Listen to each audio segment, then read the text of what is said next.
Welcome, Thoroughbreds, to another episode of Penalty Broncos. We are the number one Broncos podcast that we listen to.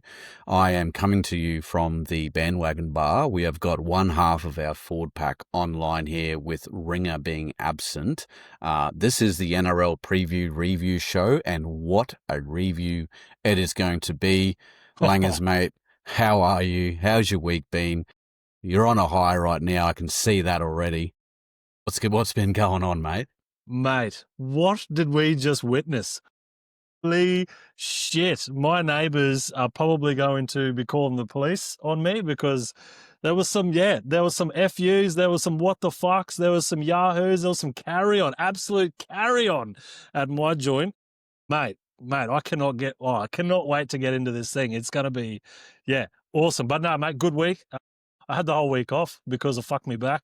So, didn't want to aggravate it any further. So, mate, just channeled my inner beached whale, and I just sat around and ate food and did fucking nothing. It was actually really, really good, but I think I've put on about 5 kilos in fucking 6 days. So, not great for the body, but, it's all right. It's good for the spirit, mate. But, keen to get into this review, mate. It's going to be fucking epic. But what about you, mate? How was your week? Yeah, mate, complete opposite of you, actually. It was fucking flat out. And whatnot. I've got to fly down to Brisbane this week for work as well. So she's a pretty quick turnaround after the game and whatnot. But we had a pretty epic birthday party here today, actually. We had the middle child's birthday, and it was a Nerf gun theme sort of setup. And I think we went out and bought about 10 Nerf rifles and whatnot, and unleashed them out the back. We had moving boxes set up like a paintball sort of yard and everything. And the kids got in and straight into the pool initially, and then they grabbed hold of the Nerfs and off they went. And then they mixed the pool and the Nerfs up, and we've got a box here of Nerf bullets that we bought off Facebook, and it claimed to have 1,000 bullets in it. I think there's a bit more than 1,000, but no, the kids will really behave. They seem to have a really good time, so that was good. Yeah, really good stuff. So that's the go. All right, well, we'll get into this. Hey, just shout out, guys. While you're listening to us, while we're just about to get into the flow of things, hit that like button, get settled in, get listening to what we're about to say. Any quick shout outs for businesses or whatnot? We are on the hunt for sponsors for the show for next year. So if you know a mate or whatever that loves the Broncos and wants to advertise his stuff, we're happy to come to an agreement with that. So get onto us however you feel. Thoroughbreds, you might notice that Langers and I are wearing our tropical shirts here. Yes, that's sir. in lieu of us. We have a week off now, so we're on a bit of a rest and recovery, I guess you could say. And holy shit, what a week to sort of have, and what a game that sort of deserves it. I feel the fucking Raiders now going to have to go and back up and play. Who are they going to play? The Sharkies, I believe. Whew. It's going to be a tough one for them to back up. I don't know if it's come out, or probably hasn't come out yet as we go to recording when they will play, but that will be tough. We also are not without sin. We might have a few people sitting out against either the Bulldogs or the Panthers, just depending on how to get through. But we will be at Suncorp Stadium. So we'll lift the roof off with 52,000 thoroughbreds singing, hopefully. Yes, sir. That one. Also, quick turnaround after the game. Obviously, massive game, 93 odd minutes. Then we had beds and dinners and all that sort of stuff to get with the kids. So has been a quick turnaround. So this might be a little bit clunky because we'll go from our run sheet that we normally do over to the NRL site and around and all that sort of stuff. But we do have some notes and everything here to kick it off, and we'll just go from there and wing it a little bit, as they say. So, So the game today, GIO Stadium, down there in the nation's capital, 25,000 seat capacity. It looked like it was heaving. Most likely a couple of punch-ons happening in the crowd at the end there, because, mate, I actually did start to feel for the Raiders fans at the end there. Like, they had massive ups and downs, massive roller coasters, and unfortunately they were on the other end of the result. So their feelings would be pretty amped at the moment. Hopefully none of you thoroughbreds got a little bit too lippy leaving the stadium on the way out. But first half, 18-12, we go into the shed 6 down. Mixed emotions from me. We'll get into that, how our feelings were at the halftime notes. But then we come out, solid effort, ends up being, I guess you could say second half of the game anyway, 10-17 for a 28-29 absolute thriller in the nation for a win. That has to be, there's an argument for game of the year. There's an argument for game of the finals. Sort of like I'm happy. I'm recency biased, and I've got the Broncos involved, but I'm happy for anyone to bite back on that. But that's got to be close, at least on the podium anyway. So yeah. Possession 43%, 57%. So as always, thoroughbreds, I say, the home team first and away team second. So 57% for us. Completion rate was 74% to the Raiders, 32 out of 43. We were at 80%, that magic number of 80, 44 out of 55 sets. Average set meters, 42.06 meters to the Raiders, 39.86 to us. And as we go through, play the ball speed, it was nearly dead even, 3.57 seconds to 3.58. 9 offloads to 15. What else have we got here? We want to have a look at our tackle efficiency, 82.63% to the Raiders, 88.63 to us. They made 433. We made 374. They missed 68 tackles. And we missed 36. That's normally a lot, but the Raiders 68 is huge. Ineffective tackles for them, 23 and 12 to us. What have we got then? Then we get to the errors. We'll have some words on Mr. Ashley Klein during the notes here, but errors was 17-12, penalties 5-7, ruck infringement 6-2. Bit of a lopsided affair there. Inside 10, 1-0. On reports, 1 apiece, and sin bins, 1 for the Raiders and 2 for us. Both teams got through their 8 interchanges. That was going to be tough to have any spare and up your sleeve. Raiders had 2 HIAs. Thankfully, we didn't have any. Yeah, without further ado, Langers, you wanna kick us off with the notes, mate, and let's run through this bad boy. Oh, fuck yeah, I do. Let's absolutely do this, Thoroughbreds, because what a game. What a game, Thoroughbreds. 100% game of the year. Gotta be game of the year. What other games had everything in it, all wrapped in one 93-minute, just, oh, mate, cinema, just absolute cinema, cinematic viewing pleasure for us. But yes, let's absolutely get into it. So yes, as Brito just said, it is Broncos versus the Raiders. First half, Broncos kick off to start the game. Second tackle of the game. First minute. Second tackle of the game, and Raiders number 9, Tom Starling, doesn't stay on his feet playing the ball, resulting in a Broncos scrum feed on the Raiders 20-metre line. First minute, straight up, second tackle. Old boy fucked up. Had a whinge too, but it's like, mate, you fell over playing the ball. This isn't round one. You know what the rules are by now. So, yep. Back to your box, Mr. Tom. Then into the second minute, knock on by Raiders number 7, Jamal Fogarty, trying to pick up a Benny Hunt grubber. So obviously, Broncos got the set there after old Tom didn't stay on his feet. Their set ends with Benny Hunt doing a little grubber, and Jamal Fogarty puts his hands out trying to pick it up, and fucks it up basically. So knock on by him. Then also in the second minute, try to Katoni Staggs. Just steamrolls over 3 defenders to score the first points of the game, right next to the sticks. Kick converted, 6-0. Brito, talk to me. Second minute, we're 6-0 up. I'm about it. How are you, mate? How are you feeling? Yeah, mate. Great little set play there. Stag sneaking around the back, not normally on that side either. So it was interesting to see that sort of play and how we turned up. And I was up and about for this one, especially Katoni getting up all sort of, aggravated and whatnot as he does. Makes you want to run through a brick wall when you see that shit. But yeah, no, it was really good. We made them pay off of that mistake, which was exactly what I thought we needed to do. This is finals footy. You just can't not afford to not pay, impact the opposition if they make silly mistakes that far off their line as well. So perfect start to the game as far as I'm concerned. Yep, absolutely. Yeah, it was just like obviously Raiders, they won the minors, so they've been easily the most consistent team this entire season. Like you can't knock them. Credit where credit is due.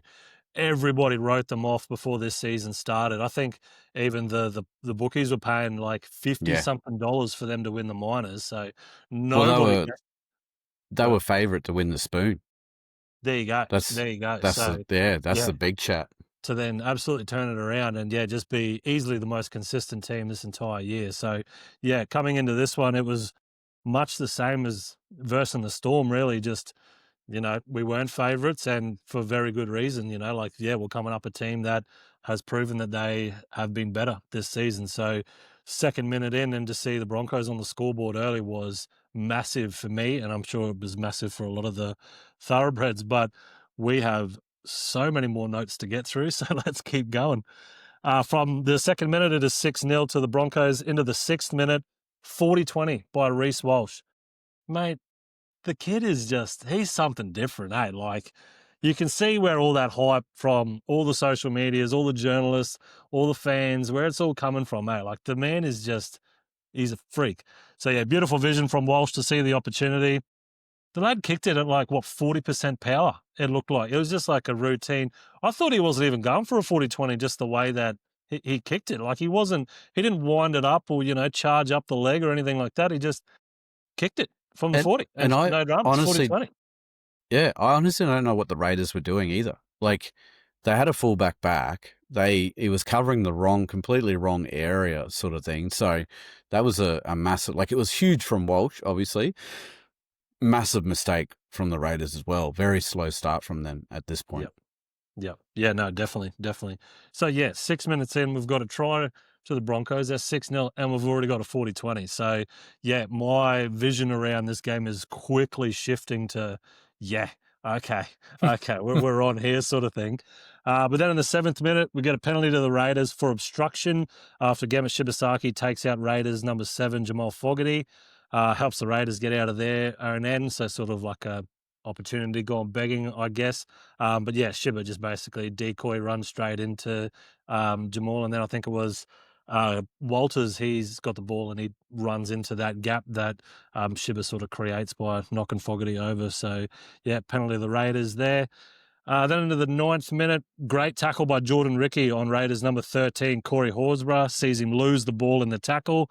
Horsburgh tries to pass the ball after the ref is called held and ends up dropping the ball. Thoroughbreds put a pin in that one. What the ref called there, what happened, what the ref called. 9th minute, put a pin in it. Then into the 10th minute, forward pass from Ben Hunt and then a bit of back chat to the ref. Sees the ref blow a penalty, giving the Raiders great field position. Look, I've seen more forward passes get let go than that one. Like, it was flat, I will call. I mean, if it was forward, it was barely forward. So, I can definitely understand old Benny going, what the fuck, Ashley? Are you even got your eyes open there, pal, or what? Yeah. Yeah, so, good decision, Ashley. Fucking dickhead. Anyway, we'll move on. 11th minute, try to the Raiders, number 11, Hudson Young, after a grubber behind the line by Raiders number 7, Jamal Fogarty. Kick converted, 6-all. Mate, how'd you see that one after the ref's call from the Benny Hunt forward pass, mate? How'd you see it? Mate, Ashley Klein, I don't want to ref bash because we don't have enough good ones as it is. And if you bash them, none of them want to come up because they don't want to cop it and all that sort of shit. But Ashley Klein is making an absolute a history of himself of just being a dickhead when it comes to officiating big games. Like, he just wants to make it about him, make sure he gets screen time. Like, KFC smack a logo on him, so he needs to get airtime so he can get his brown paper bag at the end of the game or some shit. I don't know. But just like from the Origin series to now, just all that, I get the forward pass. I don't know. The Touchy didn't call it. Touchy kept running. He might not have been in the best position. Maybe Ashley was in a better and he pinged it. Sure. I would like to know what Ben Hunt said to the point where he had to blow another whistle against him. Yeah. Like, that would be, I want to know what that is before I make a real harsh judgment call on it.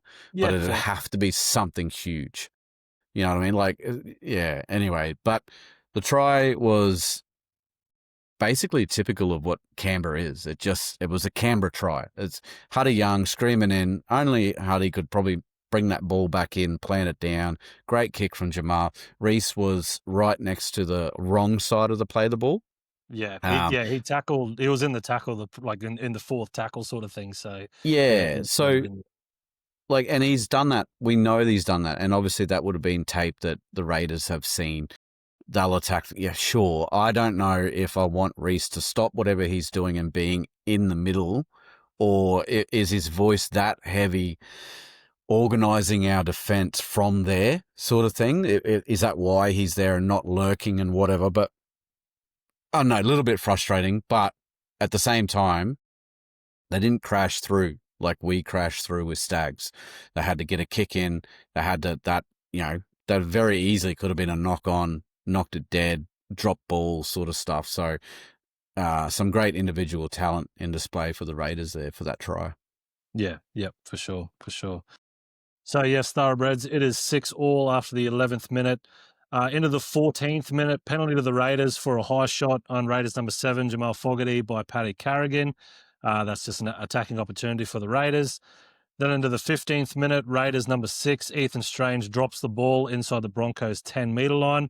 I've got a little stat here. 15th minute, offloads so far, 15 minutes in, Raiders 5, Broncos 1. So it wasn't. Yeah, they were just not wrapping the ball up, the old Broncos, and letting the Raiders get a hand free, get the ball free, and offloads to keep their attack rolling, sort of thing. So yeah, I thought that was interesting. 15 minutes in, and they're 5-1 already. So yeah. Into the 17th minute, Raiders number 2, Savalo Tamale, drops the ball, trying to play the ball, coming out of the Raiders' end, giving the Broncos an attacking opportunity. Then into the 19th minute, penalty to the Raiders for Corey Pakes trying to dive through the legs of Reece Walsh, trying to score a try. So, you're not allowed to dive through your teammates' legs to score a try. That's always been the rule. I mean, you can understand why you can't do that. Feel like if Pakesy just took like one more step to the right and then did his little burrowing sort of show, that might have been a different outcome there. But sort of dived at Walsh's legs, and penalty to the Raiders for that. Then in the 20th minute, knock on by Gemma Shibasaki inside the Broncos' 20-metre line, giving the Raiders a great chance at another try. That was when I started getting vocal, and my neighbours were starting to get concerned because, it was good. It was good sort of play leading up until then, and then Shibba just came onto the ball too hot. I think it was like the second or third tackle, just about to get a sort of roll on upfield, and then does that. So, a little bit of disheartening from Gemmett, but is what it is. But because of that, into the 21st minute, we see a try to Raiders number 4, Sebastian Chris, after a grubber behind the Broncos line by Raiders number 11, Hudson Young this time. So I've got a little note here. That's the second time that Mariner has been caught too far forward. So that's what happened with the first try as well. The Raiders scored their first one because there was just nobody back there. Reece was in the tackle before. Obviously, he wasn't lurking. And, Mariner was up in the defensive line sort of thing. So that's why they put the grubber through. And, they did it again. So that's what I sort of saw anyway. But, maybe you saw something different, Brito. But, kick converted, 12-6 to the Raiders after the 21st minute. But, mate, how'd you see that one? Yeah, we've bombed 2 tries so far through ill discipline and whatnot, and then the Raiders have scored their 2 via kicks. And I mean, Huddy Young, his second rower putting in grubber kicks, for the outside backmen. Like, I wasn't concerned at this point. I thought, oh well, we just need to sort of tune in here. I was getting a bit worried about Ben Hunt at this point, and I'll shout out some stats in the half time there, but I was like, shit, he doesn't seem on today. Reece, obviously great, 40-20s and the like, and I think he gave that, he had the try assist to Katoni Staggs and everything, but Benny Hunt was getting me a bit worried in our attack and our organising at this point. So, yeah, we lose the lead after a fast start, but again, via a kick that could have gone anyway. You didn't have your number 7 or 6 kicking that or whatnot. So not a known fifth tackle option execution, I guess. And I was pretty chill. I was like, okay, cool. We'll run with this. Yep. So yes, Thoroughbreds, it is 12-6 to the Raiders after the 21st minute. Into the 25th minute, penalty to the Broncos for ruck interference by Raiders number 12, Zach Hosking. That gives the Broncos an attacking opportunity. And what an attacking opportunity, because also in the 25th minute, we see a try to Dean Mariner. Broncos spread it right for Dean to go over in the corner. A couple of notes here. Beautiful catch and pass from Staggs, and a lovely cutout pass from Benny Hunt. So, probably the wrong time to get up Benny Hunt there, Brito. But because that was a really good cutout pass straight to Staggs, and he's just quick hands, catch and pass straight over to Dean, who strolls over for the Broncos' second try. Kick from the sideline is converted, 12 all. Mate, how do you see that one? Yeah, even in that set, there was a period there where there was just no options. What are we doing here? We're not running. No one's organised or anything like that. And I was like, and then next thing you know, we do a quick cutout pass, a catch and pass and whatnot, and Dean strolls over. I was like, oh, go. And they show a different angle, actually, he was in for all money. Yeah, sort of thing. I don't even think that boy got out of second gear sort of thing to get there. But it was good. I was like, okay, cool. We can do that. We can turn it on. We get down there. We do our thing. We are starting to see, we've had a lot of tackles in the Westpac red zone, more than what the Raiders had. So you could look at it in a couple of ways where the Raiders get down, they score, we get down and we get held out. And then, that type of thing's going on. So, but we're all tied up. Yes, sir. Yeah, so it is all tied up, 12 all after the 25th minute. Into the 31st minute, and we get great tackle from the Broncos to force the Raiders, number 2, Savala Tamale, in goal for a dropout. And, Staggs was the ringleader in that one. It was, really good to just, hold him up and then wait for reinforcements to come through to drive him back in goal. I'm pretty sure they do a 65-metre dropout too. They had the wind at their back, the Raiders. It's fucking huge. Just fucking smokes the ball.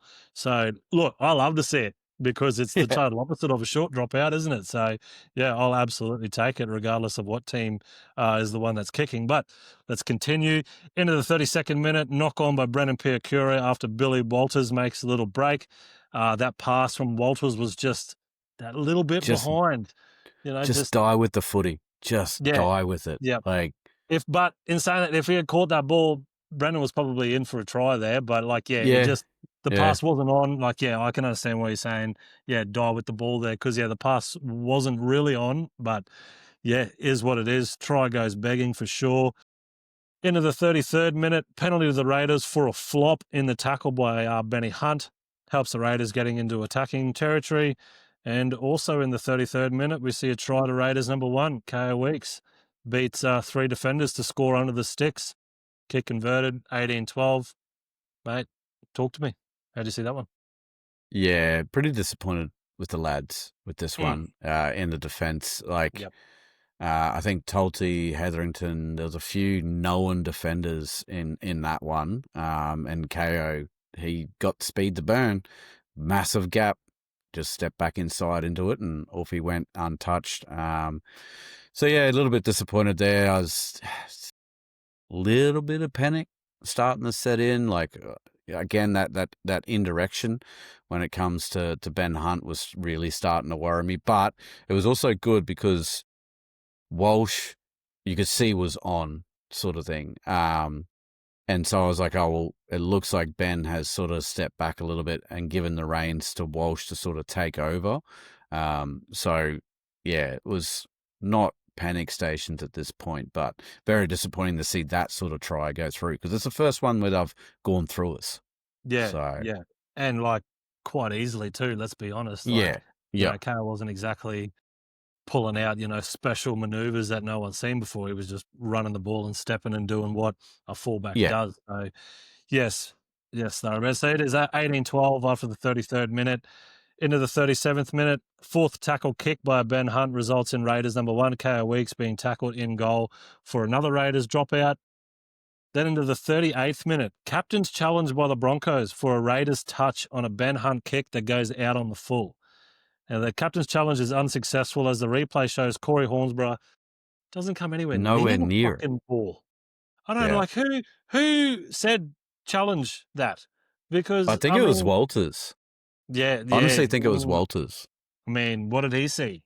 Because he wasn't looking at the fucking ball, that's for sure. So just a waste of a captain's challenge. Like the replay, Yeah. mate, it was a foot between the ball and Corey Horsburgh's fucking fingertips, mate. So yeah, Yep. bit of a waste of a captain's challenge there. 38th minute, still got plenty of game to play. Payne Haas rolls his ankle and gets up very slowly. Soon as I saw that, just fear flooded my body. Just like, nah, we need him. What, nah. And then, replay shows, the ankle just roll underneath the tackle. And, bro, I have rolled an ankle like that, and I'm not playing footy straight away. I'm call an ambulance, call the damn Yeah. ambulance because, I am in pain. So, and they just, strap him up and, keeps him going, which is. I did like the tactics that we had in plan. Pull Payne off. I think he got pulled off like maybe the 20th minute or something like that. Big long stint off on the sideline and then send him back on just before halftime.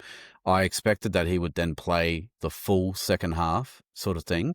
And initially I was like, oh, maybe that was just a stud to the top of the foot sort of thing. Like, but then they do the replay and you're like, oh, shit. Like that's, and the season starts running through your head. Like, is Payne out for good now? Like all that sort of crap. And anyway, he decided he was going to try and battle on anyway. So put massive amount of strapping on that ankle.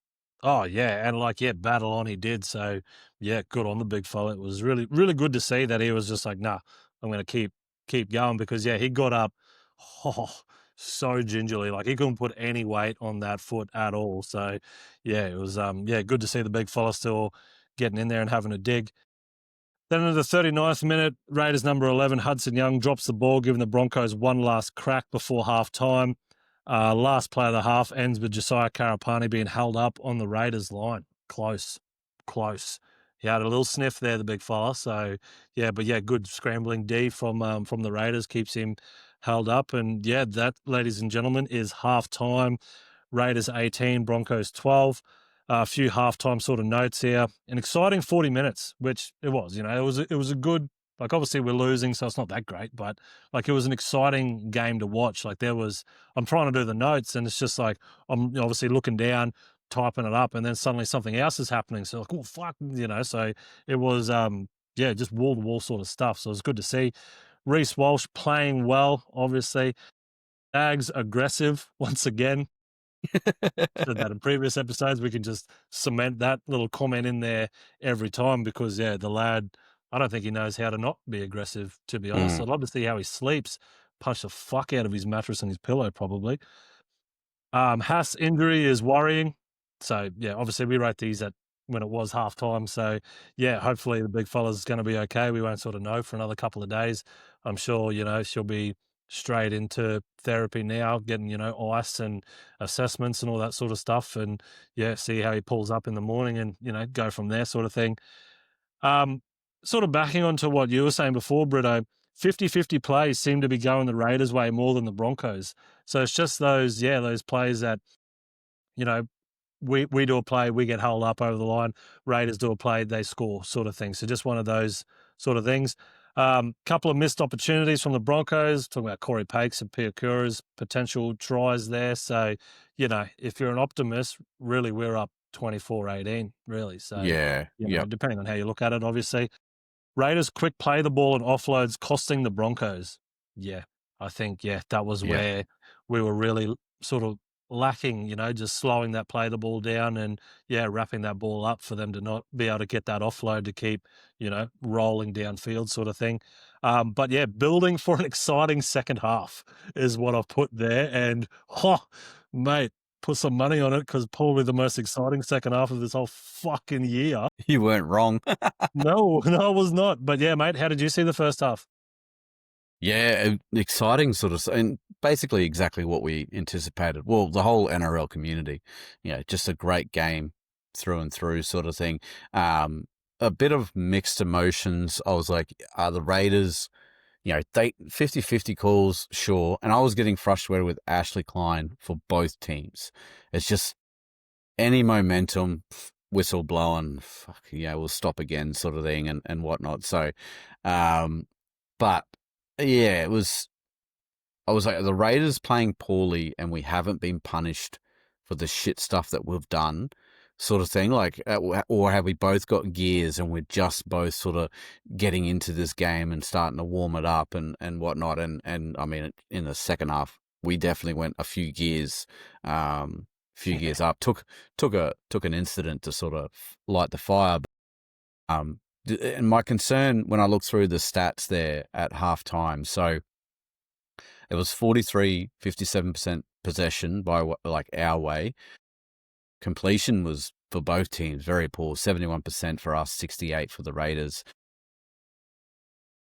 Defense was up there and whatnot. We had 0% kick defusal in the first half. Like we did not defuse one kick. So and the penalties, we considered 5 penalties. So to be going into the shed against one is what the stats have got here. To be going into the sheds like that, just 6 points down, I thought was pretty lucky. Ben Hunt had 6 missed tackles, by far the worst in that first half. And he had the 2 errors as well. So I was really concerned for Hunt. I was like, he's not on. Hopefully gets into the sheds. Madge has a word with him, collects his thoughts, whatever, they get a breather and he comes back out pretty well focused. Pakesy up to 25 tackles at half time. I think Walters and Haas had 2 offloads apiece. Staggs with 6 tackle breaks, like you said, aggressive as ever. Interesting as well, KO Weeks didn't go... Ethan Strange didn't go for a HIA after that Staggs incident where his head definitely smashed into the fucking turf. Yeah, and I was like, that's interesting. So, I was a little bit, how you going? Something I did pick up, and I brushed it off when I first thought about it, but it came to fruition in the second half. Seb Chris, he did the same thing. He was involved in a Stag sort of get up and got hurt about, a little bit in this half sort of thing. So, and it flowed onto the second half. So I don't think Sebi was okay. He scored that try, obviously, but after that, I don't think he was okay for the rest of the game. But obviously fighting something there. But yeah, I'm looking forward to I wasn't completely like, holy shit, sort of panic station. I thought this is a good game of footy. This is what I thought it was. I was more eyeing off the fact that it was 18-12. So we are 30 points after the second half, and I had my overs for the Bronco bet at 45.5 points. I was like, we're on here sort of thing. So that's where my head was at the time. And nice. I was, obviously you don't want to go halftime, down in the scoreline, but I was more worried about Haas, to be honest. Like, I fucking love that lad. And I really feel like the Broncos momentum really piggybacks off what Haas can do to the defense, tire them out, but, bend that line, and then like what the Ringer has said countless times, then, from that, you let the Ferraris do their work and, scoot down the sidelines and create a bit of brilliance. So, seeing Haas hobbling off and whatnot, very worrying to me. 18-12, I was like, yeah, obviously not great, but we can still do this. No drama sort of thing. So, yeah, I was very worried about Haas not returning to the field. But, like, if he didn't, which he does, but if he didn't, like, you could understand that. Like, hey, we've got a second chance next week. Don't risk the big fella by Yeah, trying to draw out a win here when we can, just rest him up now if it's that bad and, yeah, give him a week and then, he can try against the Sharks sort of thing. So, yeah, but yeah, anyway, let's go. Second half, Raiders kick off. Haas does return to the field, which is just like fucking relieving for me. yeah. But Piakura doesn't because they come up onto the thing. Fractured cheekbone. Yeah, Mate, I want to know when he did it. Like, yeah. I think it was in that little break tackle. When he made that break with Billy Walters, the pass. I think I'm You not reckon? sure because I don't really see him. Well, I don't remember seeing him too much after that. So yeah, but fractured cheekbone and still, however long he did it, still played out the half sort of thing. So yeah, good on him. But fractured cheekbone, he probably won't be back for the rest of the finals. You would imagine fractured cheekbone. Yeah. That's I guess like I think they're saying depends on the that, fracture, obviously. Yeah. yeah, well, Kickow apparently fractured his eye socket or cheekbone or something in round 27, and he got it knocked in the game the other day, and that's why he sort of went off. So we'll see. I mean, he did. You're right. I looked at it here. His interchange is only at the 40th minute. So Yeah. Well, Jaden Hunt and him swapped out. So he played the rest of the full half.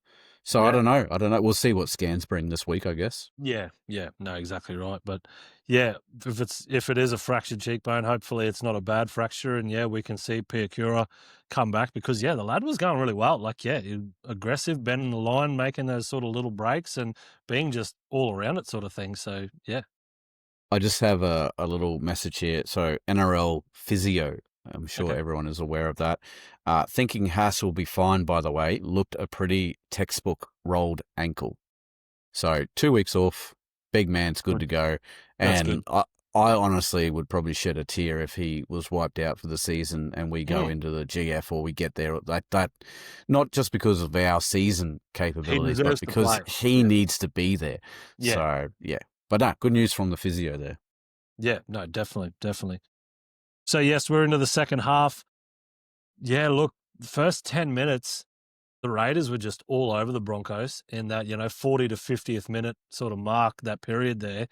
Fuck me dead. They were just all over us. And yeah, I think we were lucky to not concede any points and obviously, good D as Yeah. well. But yeah, Broncos were just feeling the heat at this point. And then into the 50th minute, penalty to the Raiders for crowding by Paddy Carrigan. So another 50-50 call going the Raiders' way there, I thought. Got a little stat here. 50th minute, penalties, Raiders 6, Broncos 1. So, Yep. yeah, like that's I Ashley seen a Klein. little. I seen a meme after the game where they had a Broncos jersey on Ashley Klein. Like, fuck off, mate. What? Yeah, what? Like, no. Nah. Yeah, no. Into the 51st minute, Raiders number 6, Ethan Strange, drops the ball on the 5th. That helps the Broncos get out of their end. Then the 53rd minute, Jaden Hunt drops the ball on the 5th on the Raiders' 10-metre line. Now, from this, we see a double sin bin for Raiders number 11, Hudson Young, for getting into Reece Walsh's face. And then Reece Walsh also gets sin bin for headbutting Hudson because of it. So, yeah, but because, Hudson, he basically was the instigator of it all. Broncos get the penalty, but yeah, double sin bin. And Bruno, what were your thoughts? What's the sort of outcome from a Reece Walsh headbutt? Is he looking at a fine or is he looking at time on the side, mate? Well, just dumb, really, from Reece. Like, I don't know what you think. Like, great theatrics from Huddy Young to hit the ground like a soccer player after, what's a pretty innocuous sort of headbutt. But I don't think it's the headbutt that I'm going to be concerned about. Like, obviously, we got in the press review, Ricky Stewart was confused as to why we got the penalty. But I mean, yeah, you instigated it, sort of thing. If you don't come up and get in his face and nothing happens, sort of thing, and you go on with the ball. Dumb from Reece. I think it'll be a fine for that. I am more concerned about him giving the finger to the Raiders supporters on the way to the bin. That's right. Yeah. I don't know. Like, I hope not. It's finals footy.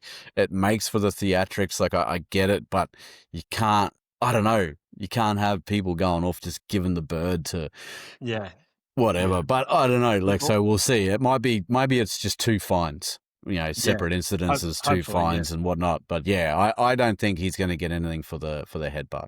Yeah. Oh, good. Hopefully you are right, sir. Because we need that bloke for the upcoming games for sure. Then into the 54th minute, I've got some of that old bullshit.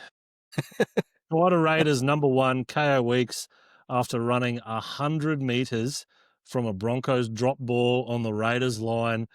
Mate, I thought that was a fucking knock-on for sure. Days, mate. No one even looks at it. No one even just contemplates that it could have possibly been a knock-on. I don't know. Maybe it's the one eye in both of us, apparently. But I thought for sure that was a fucking knock-on by the Raiders. And then, KO Weeks just strolls away, 100 meters. He fast as fuck. Well, so I had my brother-in-law here, and he's Cowboys, right? So one-eyed there, hates the Broncos sort of thing. And as KO's running away, he's like, let him score because they'll go back and check it. Like, don't tackle him because if we tackle him, then it's play on and, they could score. And when we don't, we ignore that sort of thing. Let him score and we'll go back. Even he thought, like, and then you go back and see it. Jamal, even his heart stopped sort of thing. Like, but you see old Ashley Klein play on, like, no worries. Or if they run and fucking what a rort.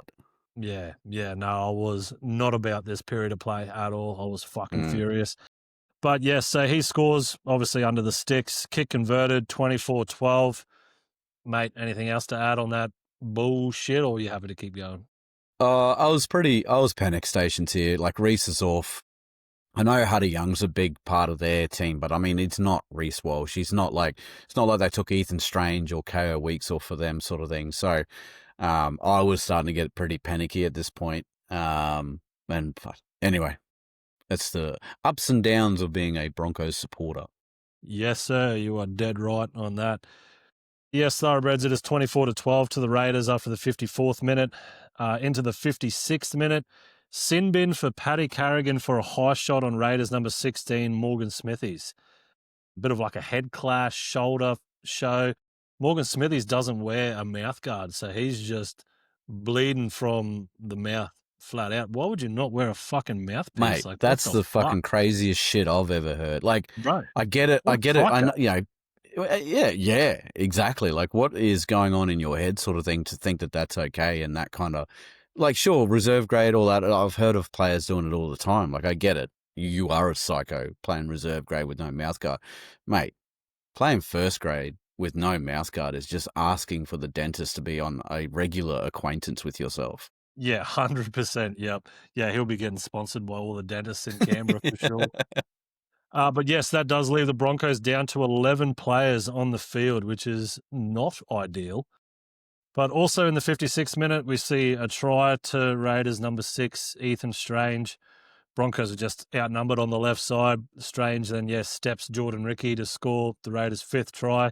Kick not converted. I thought they would have converted this one, but not converted. 28-12 in the 56th minute. How'd you see that one, mate? Panic button. Smashed. Yeah, bro. 100%. But Carrigan's off as well now. KO, that they're going to make mincemeat of us. Like, we're looking into next week here, sort of thing. Like, who we got to play? We got to do this, and we're going into here. Like, this is all going through my head. Like, it's the Raiders are starting to do very Raider thing. However, and this is, I'm not fucking Nostradamus here or anything like that. That missed kick, the Raiders, the big thing, and that's why they called the faders as well. So that misconverted goal is basically the catalyst of what is about to come up. It's just the Raiders getting to a certain point and then just fading hard sort of thing. So, a little did we know at that point that was going to be what it was, but you could sense from this moment is when the momentum started to change. So, yes, Thoroughbreds, it is 28-12 to the Raiders in the 56th minute. Panic stations everywhere. Panic buttons are getting smashed. But Yes, like the Brito said, this is the turning point, so let's keep going. In the 58th minute, Raiders number 2, Savalo Tomale drops the ball off the kickoff. Great opportunity for the Broncos. I'm sure Benny Hunt, even seeing that, would just be like flat back to 2000. Hot flush. Yeah. Glad it wasn't me. Then into the 60th minute, penalty to the Broncos for Dean Mariner being tackled in the air by Raiders number 2, Savalo Tomale. Got a little note here. Payne Haas hobbling but doesn't leave the field. So, yeah, like he gets strapped up. He goes off for his half. He comes back, and then he's just not the same. They would have needled that up for sure, eh? Oh, mate, yeah. Surely. Oh, yeah. Oh, yeah, exactly right. But, yeah, no, he's definitely still feeling it because, yeah, I think he, like, re-injures it. Like, he goes into a tackle and, yeah, same thing happens. Just sort of rolls that ankle even though it's got about half a kilometre of tape on it. So, yeah, hopefully the big fella's all right. But, yeah, rolling the same ankle twice is not great. So, yeah, a couple of days will determine that. Into the 61st minute, Katoni Staggs drops the ball in the tackle on the Raiders line. And I've got Raiders lend a helping hand there, but Broncos don't have their captain's challenge to challenge it. So a little bit unfortunate there, sort of. Yeah, he was right on that line. Broncos with all the momentum and the possession there. Yeah, I think it was the captain. What's his name? Tarpany. He definitely had a ball. He had a hand on that ball. Oh, yeah, two things here. So I was pretty happy that we were parked on their line. Like, we're 11 players at this point. So I was like, even if we don't score, as long as we're down this end, keeping them away from that end until Reece gets back on, surely we can do something. But this as well, I don't know. I'm being one-eyed. I need to go back and have a look at it. I thought he caught it. Like, it flicked out. Like, Tarpanay lets go, then Staggs loses it, and then I thought he caught it again. He does. Before it touches anything. So why is it not play on? Yeah, Like, I don't know either, to Yeah. be honest. But So, yeah, it would have been really good to have a captain's challenge because you would have 100% challenged that, Yeah, and then Billy. you can, and then you can listen to, the bunker figuring it out, and potentially Yeah. still fucking it up. Let's be real, but yeah, it probably maybe would have gone the other way. We would have got another set of 6. Who knows? Whatever. Yeah. Anyway, let's keep going. 63rd minute penalty to the Broncos for a Raiders ruck interference, helped the Broncos getting into attacking territory. Ben Hunt missed kicks and Raiders number 1, KO Weeks, catches the ball in goal for a 20-metre tap after that set. Then in the 65th minute, Gemmet Shibasaki with a try-saving tackle to stop Raiders number 12, Zach Hosking, from scoring. And yeah, like Zach had a bit of a bobble as he caught the ball, and then Shibba just comes in and just irons him out. So he drops the ball. Good shit. So Hosking drops the ball. At this point, Reece and Hunter Young are both back on the field. Yeah, they're both come back. Yep. So quick turnaround, Thoroughbred. So we didn't have the interchanges and whatnot in the notes. So the Broncos get the ball inside their 10 meters, and then also in the 65th minute, the Broncos go full length of the field, try to Reece Walsh. Reece busts through the line and beats KO Weeks for pace, which is not an easy feat to do because that boy got some legs. He got, he got some feet on him. Scores in the corner, kick not converted. It's the left side. Reece is left-footed, so it's his non-favoured side. 28-16, still to the Raiders. Mate, how'd you see Reece's try? Excellent. It's exactly what I was hoping. Like, I was like, it's going to go two ways when he comes back on. He's going to be fucked. Like, he's not going to have his head on. He's just going to do some silly shit. We're going to get rocks, Reece, all that sort of stuff. Or he's turned the corner. Everyone knows how to talk to him. Everyone knows how to get him in the right state. He knows how to get himself in the right state of mind. He was on the bike, before he could come back on, getting warm and all that sort of shit. Comes back on and has an immediate impact. Like, the 62nd minute he came on and 65th minute he scores a try. 3 minutes in, and he's already doing great things. I mean, do we dare dream at this point? With the kick not being converted was frustrating. Like, we need to really go up in 6s at this point. But, up and about for this one. Yep. No, me too. So, yes, it is 28-16 in the 65th minute, still to the Raiders. Into the 69th minute, great tackle from Tyson Smoothie and Gemmet Shibasaki to force the Raiders, number 12, Zach Hosking, in goal for a Raiders dropout. Yeah, that was just another great tackle by Tyson Smoothie. He was, the ringleader in that one. Just held old mate up, wouldn't let him, touch the ground to have, tackle completed sort of thing, and just waits for Shibber to come there as the driving force to push him over in goal for a dropout. Then also in the 69th minute, because of that play, because on the back of that, we see the second try of the night to Dean Mariner because, they obviously have to drop it out, so we get the ball back and run upfield. And then, so Broncos spread it left. Reece Walsh with another superb cutout pass puts Mariner over.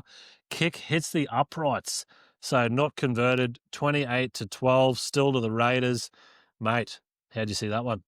Exact same spot he had to do that kick from his try as well, and it's good to see that he got it a little bit closer, sort of thing. So, but that was good, and I was just like, oh, we still need to do 2 more tries, like at a minimum, sort of thing. But like it's just Reece doing huge things. Ben still not in the groove, either, which is incredible for what we're about to do to him in the final minute, sort of thing. But Reece taking the reins, doing what he needs to do and whatnot, and getting the results. And the Raiders really are imploding at this point when it comes to falling off of tackles and whatnot. So you can see where they quickly racked up 63 missed tackles, which again is just that's a crazy number. Crazy number. Yeah, that's a big number. Probably one of the biggest this year, or what? That's fucking huge. Have to be. Yeah. But anyway, let's keep going because it's about to get juicy. So yes, it is 28-20 in the 69th minute. Then in the 72nd minute, second 40-20 by Reece Walsh for the night. Mate, you can just see he's on one, like he's just done two try, like he's done his try, set it up, and now he's done a 40-20 all in the space of 10 minutes. Just amazing. And then because of that 40-20 in the 73rd minute, we see a try to Gemma Shibasaki. Broncos spread it left once again for Shibba to go over in the corner. Broncos storming home is the note that I've got here because, I'm animated at this point. I've scared the toddler multiple times in these last couple of minutes because she's trying to cook dinner with mum and I'm obviously watching the footy, taking notes. Every time shit like this happens, I am just erupting, scaring the shit out of her, but should be right. So yes, kick from the sideline is finally converted. It was good to see because they're all the 3 tries were all basically in the same spot. First kick from Walsh goes to the right. Second kick hits the left uprights, and then third kick converted. So it was good to see. Yeah. You could see Reece's sort of, readjusting sort of thing. So it was good to see. But it is still 28-26, still to the Raiders. But, mate, how'd you see Shibba's try? The biggest breadcrumb there was Shibba crossing this week after getting dropped last week, sort of thing. So probably should have had money anytime try scorer on that boy to get over. But mate, just I can't believe what I'm watching at this point. I'm like, are we? Please don't do all of this and then we just come up short, or we do a dumb play where we just let the Raiders through and it's all for nothing, sort of thing. Especially with the injuries that we're carrying, I'm like, we do all this, we need a week off. Like it's not going to be easy going forward. So, but awesome. The crowd was electric as well. Like even though they were getting silenced, the Broncos supporters, whatever, were there. However many were being loud, but the crowd was really getting into the game. So, no, definitely it was a good crowd. Obviously they're 95% Raiders supporters. Obviously, but they were. You could hear them. You could hear them through the TV. They were very animated, very vocal. So. Good to see just the passion that, NRL fans do have. It was good to see. But so it's 73rd minute. We've got 7 minutes left of the regular game and we're still 2 down. So we're looking for either a 2-point field goal or another try. And in the 77th minute, 2-point field goal attempt from Reece Walsh hits the fucking crossbar. Not the uprights, the crossbar. And doesn't bounce over. Oh, mate, the camera angle from behind him when he kicks it and it's sailing, it's looking good. He puts his hand up like, yep, got this one. And then it just hits the fucking crossbar. Held up there, hey, just held up, Man, he lobbed it high, that kick. It was, a bit too high, but accurate and just needed another breath of wind, and yeah, he would have got a 2-point field goal there, which would have tied it up. But yeah, bit rough. So panic stations, obviously. There's 3 minutes to go. Raiders have the ball back, but they're faded. They're gone. Like it is just all Broncos momentum. So in my head, I'm like, all we need to do is get the ball back. Make sure we don't do any stupid shit like what you just said. Don't give them a sniff, and we're in this. Like, we'll be fine, sort of thing. So then in the 78th minute, knock on by Raiders, number 15, Simi Sesangi, after a miss kick from number 6, Ethan Strange. That's when I was like, yes. So we were just all over them after that set, after the 2-point field goal. They fucked their set up, basically. And I think Jamal Fogarty gets tackled on the 4th, so they don't have a fifth tackle, kick option. So they pass it to Ethan Strange. He basically shanks it. And then, Simi Sesangi, basically knocks it on. So great opportunity for the Broncos. Opportunity ends with Shibba dropping the ball on the Raiders' 30-meter line. Bruh. So, they were just rolling through, and, old Reece just with that really hard ball. Like, it was a bit, not the best pass to catch, but, unfortunately, Shibba drops the ball, and my heart just sinks, I'm just like, for fuck's sake. We've got a minute and change left, and the Raiders have a full set of 6, so we're going to have to basically do a full-length try here, like in the dying stages, to even get a sniff. But in the 80th minute, last play of the game ends with a penalty to the Broncos for Raiders number 12, Zach Hosking, going at the legs of Reece Walsh as he went for a field goal. So Broncos get the ball back. I think the Raiders set ends on the Broncos 10-meter line or something like that. So the Broncos basically have to do a full-length field, try, all points, whatever, get down the other end in less than a minute. And then, they set it all up, give it to Reece. He kicks it and then obviously misses. And, mate, I'm just devastation, I'm so upset. I'm not even looking at Walsh. I didn't even see the collision connection, whatever you want to call it. But I see Reece is on the ground, and I'm just like, for fuck's sake, we've just lost the game, and now we've probably lost Reece Walsh as well for next week. Fucking great. Probably going to lose, Payne Haas next week. We're definitely losing Brendan Pirakura. He's gone. So it's just watching our whole final is just fall to fucking bits in real time. So I was so devastated. And then, call it back, have a look at the replay. And then, as soon as you see that replay, you're like, sweet, that's a penalty. And because Reece was going for a field goal, it becomes a penalty conversion 10 meters out in front. So it's not from where he got hit. It's, basically 10 meters out. So, kick converted. It is 28-28, full time. We're going to overtime. Mate, talk to me. I'm dusting off the rule book here. I'm like, what does this mean in the grand final? Piecing it together with the commentators. I'm like, okay, so we both get we get 10 minutes sort of, and it's not golden point. And then if it is, we go through from there sort of thing. And just with that whole Reece kick, he knew he wasn't hurt. Zach, he's doing his own soccer impersonation to make sure that they actually have a look at it. And I think there was a rule brought in. We'll throw out to our little brother here, the Cowboys up against the Tigers.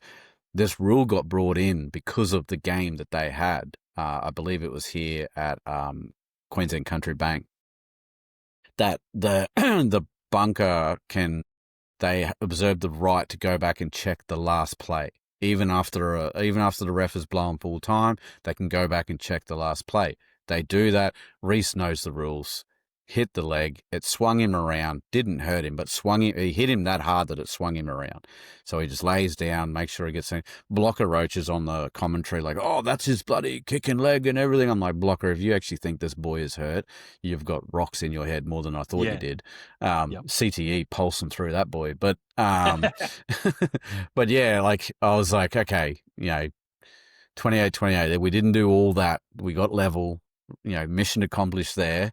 Let's just fucking win this thing, get a try, and then sort of just defend as much as we can or as much as we need to, sort of thing.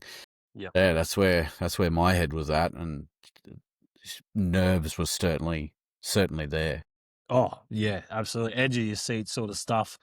But yeah, like when I saw Zach Hosking like hit Reece's leg, I was like, did that really injure him? Like that didn't look like, like, and then I was like, he's just milking the penalty. Like, good on him sort of thing. Cause yeah, I was like, man, if that actually hit him, it must have just got him in a sweet spot and actually hurt him sort of thing. Yeah. So yes, but Thoroughbreds, we are into overtime. So because it's finals, the rules for the overtime are you get 2 5-minute halves, regardless of the score. You can score 6 tries. It doesn't matter. You'll still do your 10 minutes of extra time. Then if the scores remain tied at the end of those 2 5-minute halves, it goes to golden point. And there's no time limit on the golden point. You can play for the next 6 fucking years. They will keep playing until a point is scored. So, yes, so let's go. First 5 minutes of overtime, the Broncos kick off. In the second minute, so yeah, I've started the clock again on these notes. So in the second minute, Raiders number 4, Sebastian Chris, knocks it on in the tackle inside the Raiders 30-meter line.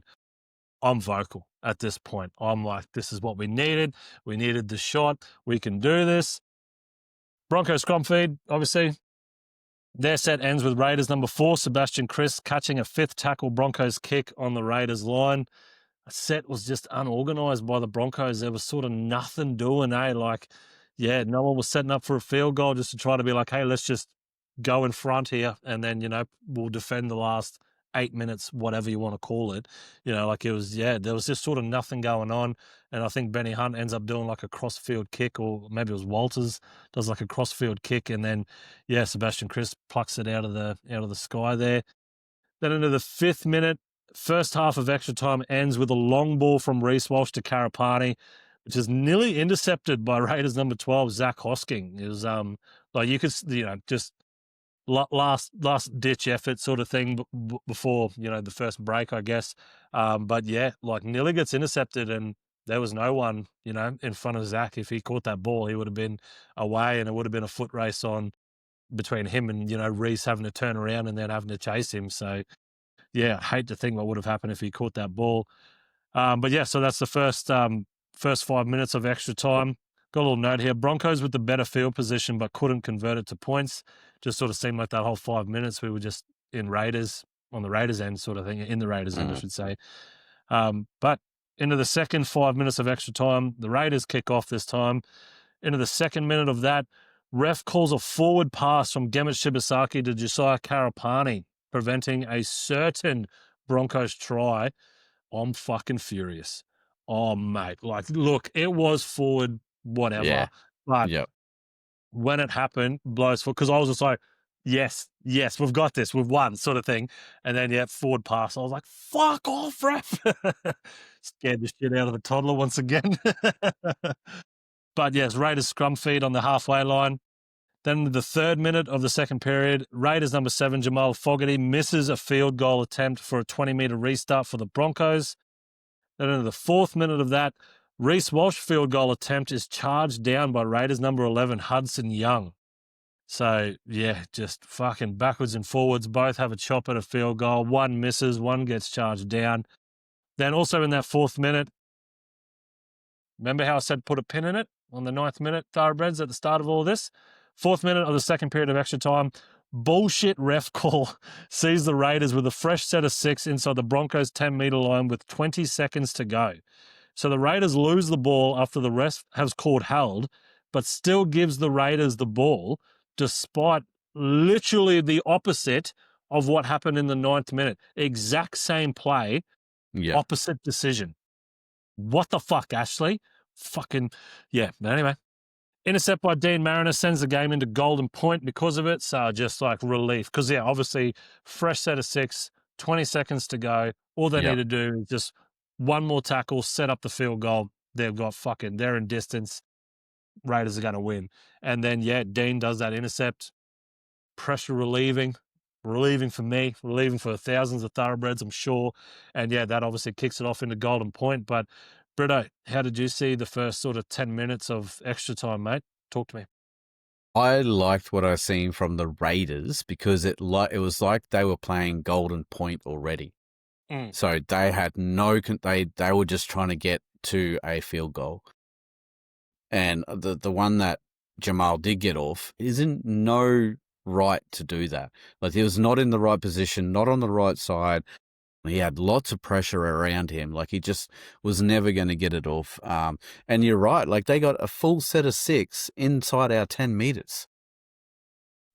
I don't understand why they didn't just finish it then. And that's what I thought was going to happen. So, and then thankfully the second half of the extra time finishes the same way that the first half, with an intercept, dead play. We run it, the clock's run out. All right, we move on, sort of thing. So, yeah, very just on the edge sort of shit. Everyone that you're listening, looking, watching, what's going on? Holy shit, this game is amazing. I did look at our players though. We did look the fitter ones. It was like the Raiders were trying to just hold on from about maybe the 70th minute of regular time till now, just trying to get there. Some huge plays from our back 5. The runs at Dean, Josiah, Shibasaki, even Walters there took a hit up, made 15 meters, sort of thing. Like, Payne Haas is back with that foot, doing incredible things. Carrigan, just huge game for him overall. I know he got sin bin and everything, so he would have had the mindset that he had to make it up for the lads as well. But we're going in the golden point, all on the line, no time limit. And I'm like, surely this is where what we've shown in the last 4 weeks, this is where we shine, sort of thing. And the Raiders, just with that inexperience that everyone seems to knock them for, that just comes back to bite them. Yeah, no, definitely. Just to wind you up a little bit further, how'd you see that ref call, mate? I honestly, they went 6 again, gets it out, fumbled. I'm like, yeah, boom. And then he comes up with, oh, no, I called held. I'm like, well, he passed it off the ground. Yeah, exactly right. So I'm like, I was just like, what? Fuck, whatever. Like, yeah, I'm already not on the best of terms with Mr. Ashley. Like, I don't know. They say oh, well, you don't know the real person. I don't know. The way he refs, the real person's probably a dick. Don't want to meet the real fucking person. He's a wanker when he puts on that fucking ref's jersey. So fuck him. I have no desire to fucking spend time with that prick. But anyway, let's go. Golden point. Let's go, Thoroughbreds. We've done 90 minutes of footy. It's still all leveled up. 28-28. Golden point. Here we go. Broncos kick off. Then the 92nd minute, contested kick ends with a bat back by Raiders number 5, Jed Stewart, Ricky's son, who goes to Raiders number 12, Zach Hosking, who passes to Raiders number 7, Jamal Fogarty, who scores under the sticks. I'm devastated.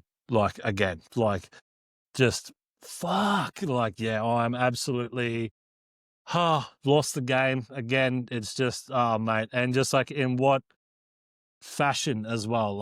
I'm fucking devastated. But they don't award the try straight away. So then, that little flicker of hope.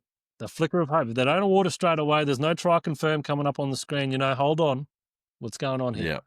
So then they have a look at the replay. And try is not rewarded as the replay shows Jed Stewart knocking the ball on into Josiah Karapani. Play goes on. Yeah. And I'm just brought back to life straight away. I'm just like, right. So you're telling me there's a chance, sort of thing. Mate, I'm just like, rightio, let's do this, sort of thing. Then, ladies and gentlemen, Thoroughbreds everywhere. 93rd minute, field goal by Ben fucking Hunt. Field goal from 40 meters out, hits the uprights and goes over for the Broncos to win after 93 minutes. You love to see it. Mate, talk to me. Jars. Especially Ben Hunt. Dozer, he's had an off game all game. He's done some good things. He's done some bad things, sure. And then just everyone's looking for Walshy. Everyone's looking for whatever. Goes to Benny Hunt, smacks it, and it just grazes that upright and goes through, sort of thing. And so, I'm going to try and find the footage tomorrow. We'll throw Titanic music over it. They go to the box. Madge is fucking nearly on in tears. Also, shout out to the Thoroughbred who messaged us today that we're going to start calling Madge our Madgesty. I reckon that could fucking catch on. Our Madgesty. Okay. I fucking love that. Okay. but yeah, bloody, he's up and about. You could see the raw emotion of what's going on. Raiders players, keep your thoughts and prayers for the Raiders fans that are at the game. They thought they had it won right on the bell. They got it taken off of them. We go to extra time. They thought they had it won right on golden point. Then it keeps going, sort of thing. Like, fuck, man, like that. Whoa. Can you imagine if that was Suncorp and the roles were reversed? Holy shit! Oh yeah. Or even better. Even better, imagine if it was the Doggies down at Belmore or something like that. Oh, Jesus Christ. Yeah. Yeah. Anyway, the nation's capital would be on fire right now. But yeah, like Ben Hunt, hats off to you. Like, just great. Like someone said on the commentary, he's only kicked one field goal. Now, that's got to be in finals. Yeah, surely he's done more than that. I'll have to have a quick look or whatever. But yeah, what a way to finish the game. Ridiculous stuff. Ridiculous. Absolutely. So yes, Thoroughbreds, she is full-time. Broncos win 29-28. A few full-time sort of notes here. Game of the year for sure, mate. Show me a better one. Because it had it all. 2 periods of extra time, then into golden point. We had 3 sin bins, 4 field goal attempts. Reece hitting the crossbar on one of those field goal attempts from 40 metres out. Multiple 40-20s from Reece. A fucking headbutt. Mate, it had it all. It had it all. But most importantly, a Broncos win, especially after coming back from being down 28-12, scoring 3 tries in 7 minutes. Mate, game of the year for sure. If there is money on that, if there's, a betting option on that, I'm putting my money on that game because it was absolutely amazing. But yeah, second half, amazing by both teams. It was good. Like, the Raiders were fading, but, there was that period where we had Paddy and Reece off for sin bins and Raiders was storming home. So, they were good. But all Broncos players should be proud of their efforts. There was sort of no one that was lacking. Everybody stood up and did their job, so it was really good to see. Reece Walsh, simply amazing since coming back from his sin bin duties.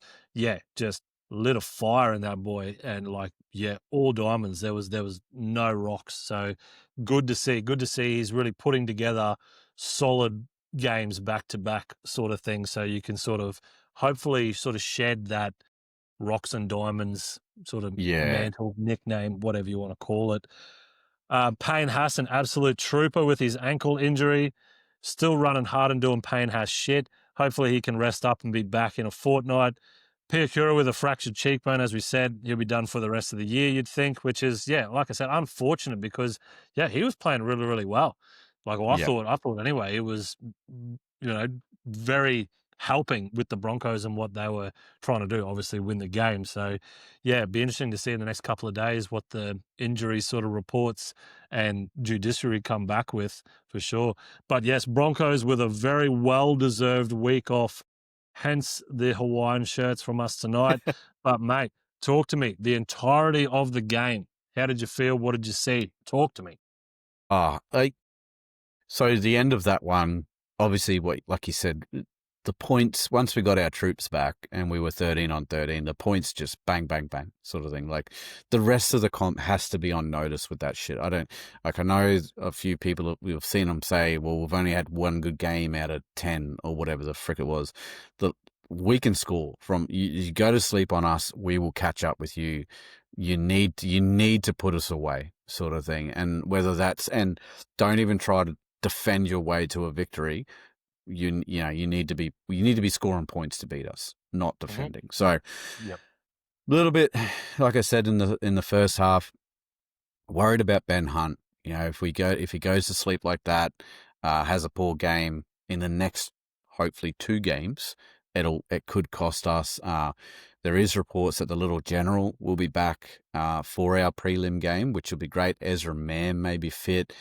What that team list is going to be incredible in 2 weeks' time. To see what Madge comes up with. Also, with Piakura being off, there is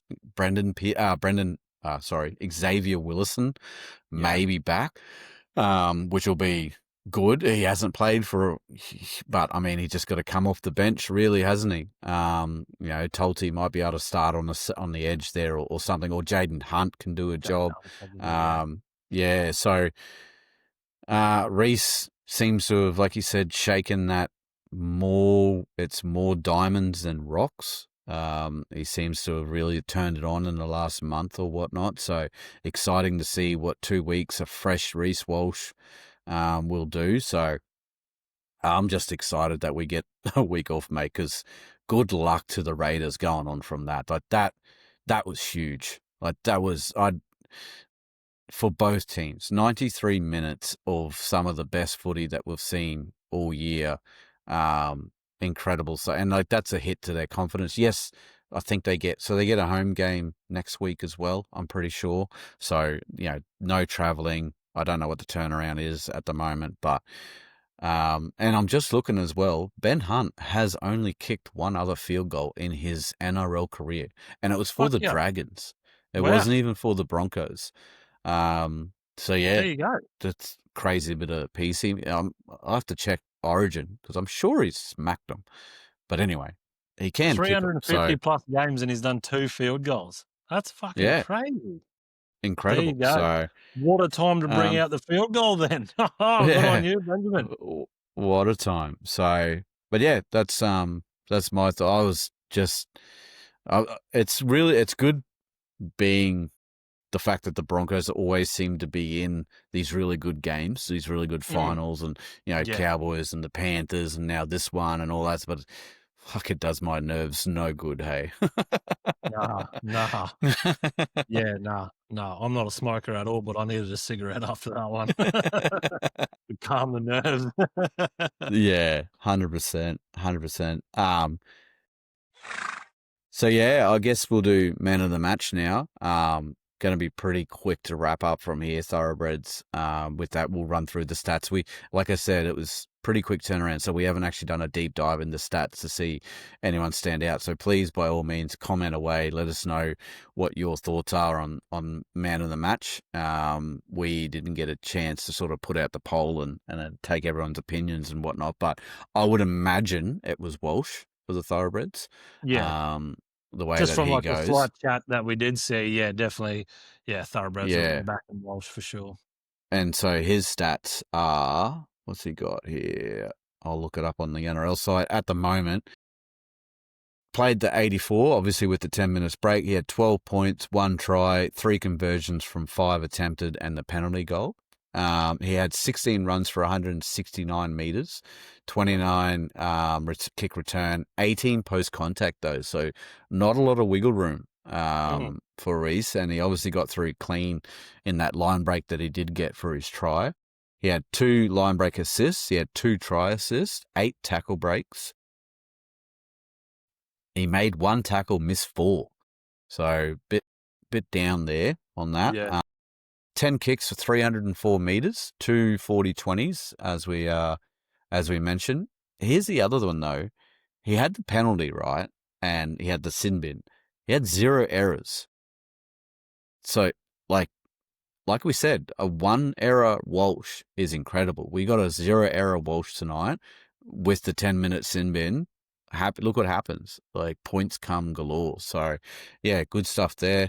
I went for Patrick Carrigan. Now, normally when we do this thing, the if you get sin bin or whatever, you get a race for it. But Paddy, he was trying to turn the momentum when he went in for that big, huge hit. Got it all wrong. He's probably going to have to, I'm going to guess, at worst, or at best, sorry, he's going to have to sit out the next game. I think, I don't know. Depending what grade they're actually smacking with, but I mean, the onus is on the defender in that instant. He just went in, and that boy did not miss with his shoulder. Like that was lip to shoulder sort of contact. So I think a grade 2 is incoming for our man Patrick. So yeah, he's going to have to spend at least 1 game on the if it's looking like 2 games, you're going to have to go no, not guilty, and just try to fight your way through the judiciary sort of thing. So, but I think he'll get 1 game, early guilty plea, hopefully we get through to the GF. He gets 3 weeks off, whatever. Hopefully Willison is coming back, or one of them can fill that role as well. Scans will show what Piakura is like, and we'll go from there. But his minutes, he played 71. Obviously, he had the 10 minutes as well in the bin there. 21 runs for 183 metres, 50 post-contact. He had 1 line break assist, 2 tackle breaks, 1 offload, made 43 tackles. Damn. 3 missed, 2 ineffective. And then he had 0 errors, but uncharacteristically, like Patrick, he had 3 penalties. Yeah. Wow. And then obviously on report and in the sin bin there. So, yeah, look, I don't know what's going to happen there, but I just... The runs that he did do, the tackles, he made a shitload of tackles. I think he got our second most, 47 from Ricky, 48 from Payne and Corey. They tied for the first. So, yeah, 4th best when it comes to the tackles there.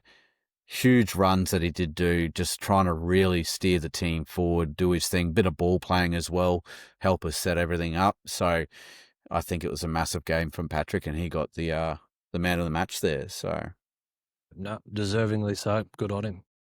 I'll try and do these stats, see if I can do. So most tackles, like I said, they went Corey Pace on the NRL, but Payne and him sort of tied it. Zach Hoskins for the Raiders made 55, so huge there. Most run meters was Shibasaki, 229. KO Weeks for the Raiders at 247. Line breaks, there's a few there that we had for line breaks. Where were they? Line breaks like Reece, Josiah, Katoni, Jamat, Dean Mariner, Billy Walters, and Kobe all got a line break each onto them. Points went to Walsh, obviously. Post-contact meters, I think it was... I have to have a look. Oh, no, Patrick, 183 meters. So he got the... Just, though, Dean Mariner... Oh, shit. Hang on, sorry. I'm reading from the wrong column here. Good Lord.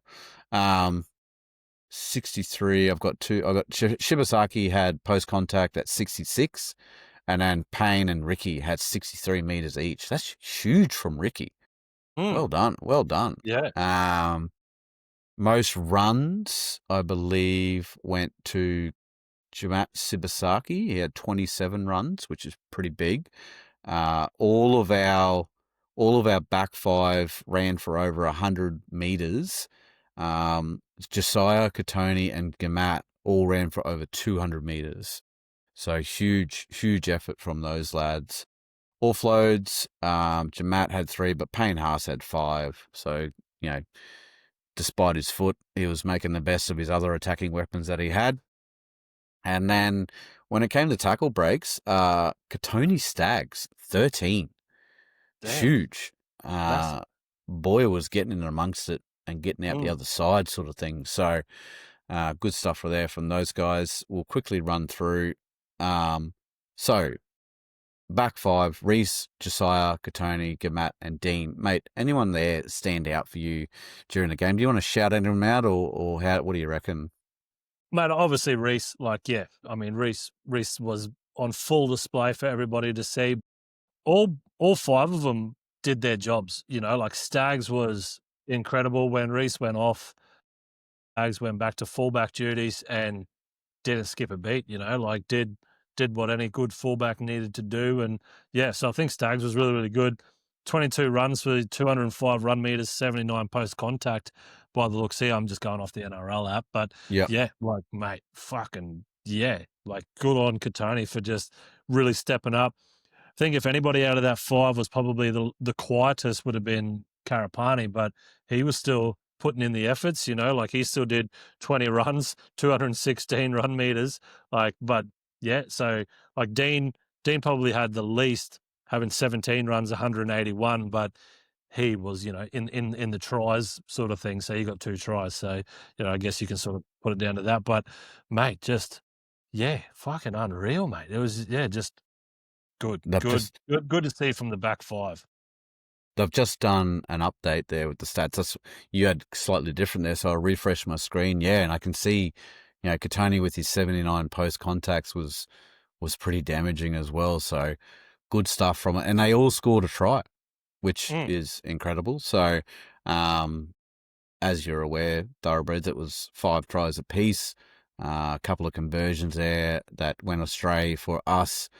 Raiders dropped 1, we got the penalty goal, and then we got the 1-point field goal there as well. So I might that have was the fucked up there difference. because I'm pretty sure I said Dean Mariner scored 2 tries, and one of them was obviously Karapani.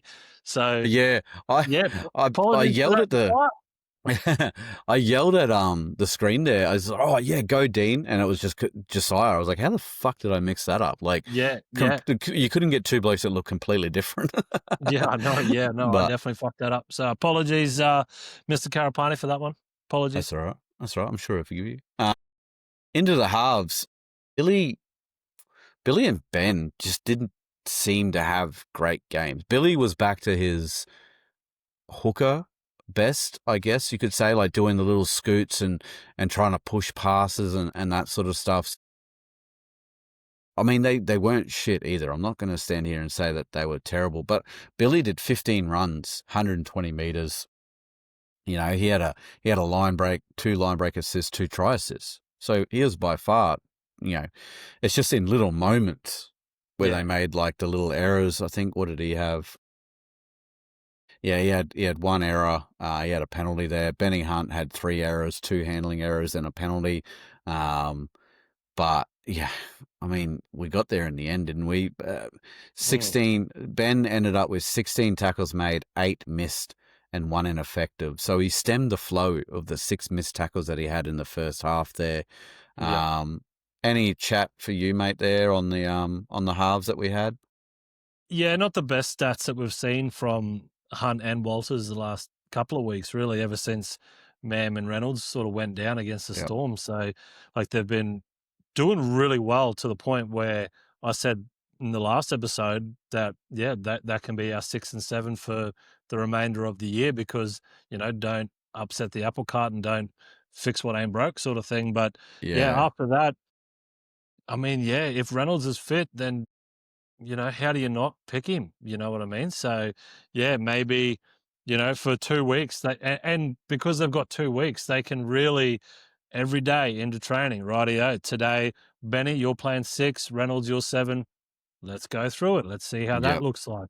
Rightio. Let's do a different combination. Let's see how that looks like.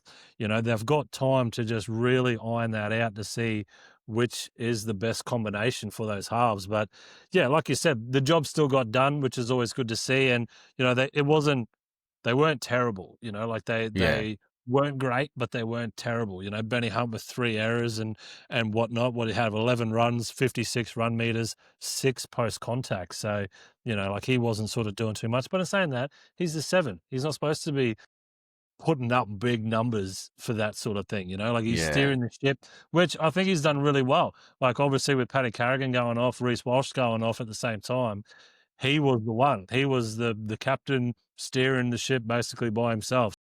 Yes, I think the Raiders scored twice while they were off, but, you're down to 11 men, so there's only so much you can do, really. Yeah. But, I think, for not the best stats, they still did enough. Yeah. Yeah, that's it. Pacey as well. I'm just looking there real quick while you're chatting then. Pacey played Pacey. 91 minutes.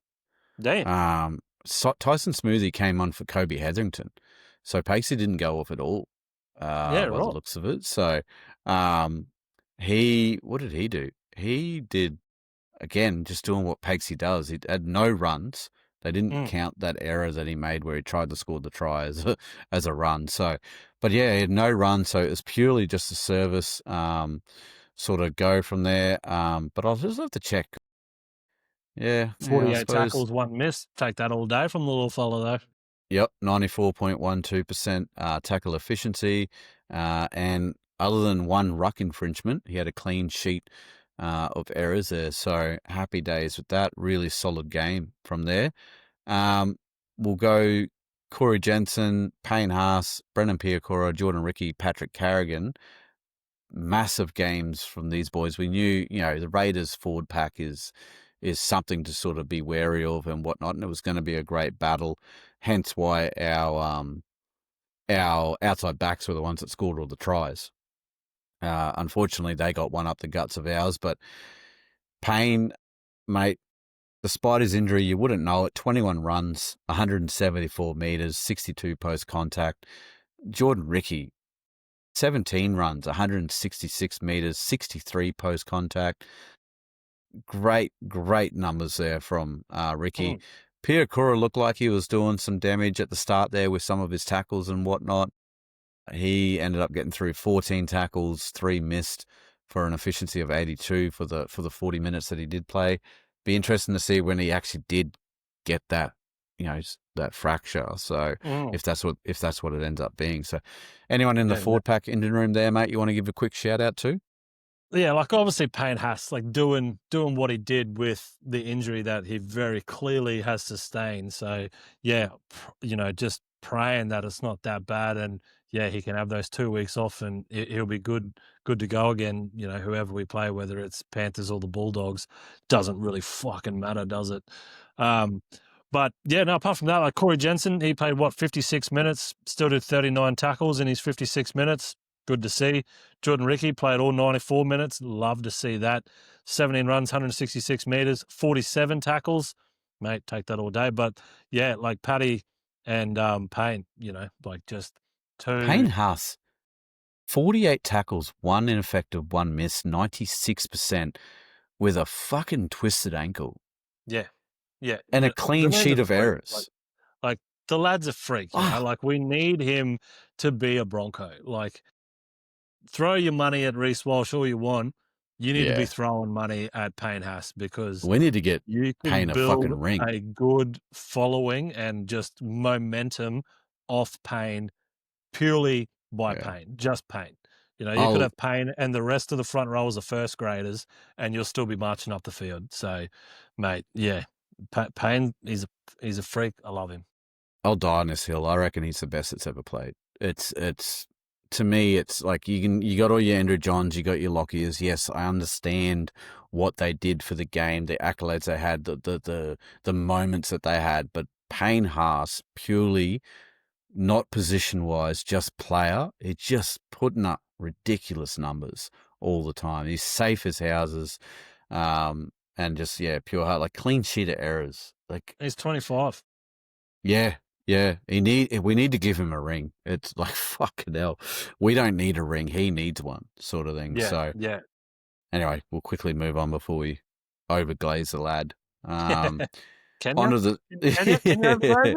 Something like that? On the super subs, we've got Tyson Smoothie, Kobe Hetherington, Ben Tolte, and Jaden Hunt. They sort of all played around that 30 minutes. Ben Tolte only got through 22. Didn't see much of Tolte. Like, he was on there. He was doing his thing. Jaden was there. Although he had a couple of lapses there in defense and whatnot. But it is what it is. Who was the big one there? So probably Kobe, actually. Although, tell you what, Ben Tolte, 7 runs, 91 metres, 14 metres post-contact. But Kobe, 11 runs, 84 metres, 37, with a line break to boot. And Tolte got through 13 tackles, 0 miss, 0 ineffective. That's good. Boys, what a story. Like, again, we've said it before, but you're playing Sydney Bears, feeder club to the Storm. You've played trial matches. You've played for the Knights. Another one that the Knights let slip through their system.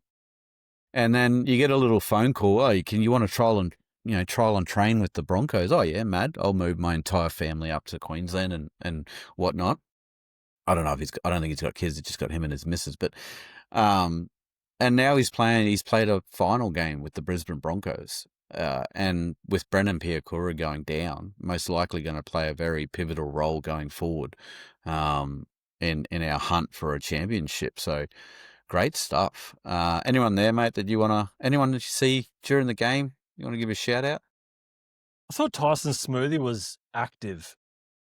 Yeah, he was, giving the Raiders a little bit what force, sniffing out a little bit of an opportunity and whatnot. Yeah, what did he do? 5 runs, 37 run meters, 15 post contact out of 37 minutes, 22 tackles. Yeah, no, that's good. Less than a half a footy. But, Ben told you, 22 minutes, 7 runs, 91 run meters, 15 post contact, 20, what did he do? 13 tackles, 0 missed. Good Sweet. stuff. Yeah. Yep. Yep. So, once again, Jaden Hunt proving that it's okay for him to be in the team, Yeah. as bad as that sort of says. But, at the start of the season, Jaden Hunt was not ticking boxes and he wasn't doing himself any favours with his gameplay at all. And, that was a big thing for a lot of people that, on Madge going, why are you picking this lad? He does not deserve to be here. I know Jack Goss, he got a little bit of a pasting as well because he was starting. Yeah, Jaden Hunt was always sniffing around and he was always getting picked. Yeah, he felt like he's sort of come on and done his job, done it well. It's not a big hole or a big loss when he comes on, and it's good. I could be really wrong too. I think Jaden Hunt looks fitter at the back end of this year than what he did at the start. I have to go Probably, back yeah. and have a look at the trial games there, but yeah, I think he looks amazing for what we're going into. So, And that's good to see, he's obviously spent, a full year training and whatnot with the Broncos, doing all the right things, obviously, because he's getting picked. So, yeah, good on him for having that desire to get the jersey, So, yeah. Good on him. Good on him. All right. Well, that is the stats done and dusted. We will move on now to a bit of Gronk. Gronk sent his little chat in. Let's see what he has to say. Yeah. We'll get him up on the screen here. Obviously, his beloved Cowboys are no longer in the hunt. Yeah.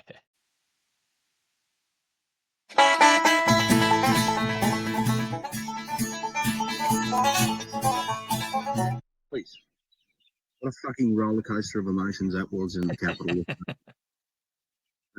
As a neutral fan, it was nerve-wracking enough. I can't imagine how your fingers are going.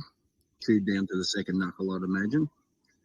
But, yes, Ashley Klein tried to take any bit of finals footy out of that game by blowing the pee out of the fucking whistle.